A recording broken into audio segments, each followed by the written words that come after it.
ಕಬೀರ್ ದಾಸ, ಇನ್ನೂ ಆಗಲೇ ಇಲ್ವಲ್ಲೋ ನಿಂದು ಪ್ರಿಯತಮನೇ.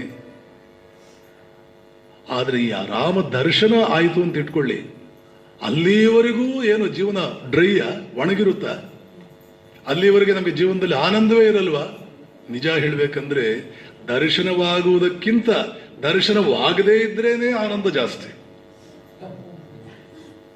ಅವನು ಸಿಗಲಿಲ್ಲ ಅಂದ್ರೇನೆ ಆನಂದ ಜಾಸ್ತಿ.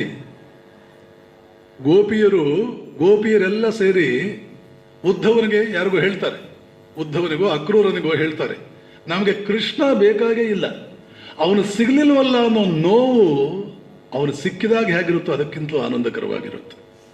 ಅದೇ ವ್ಯಾಕುಲತೆ ಅಂದ್ರೆ.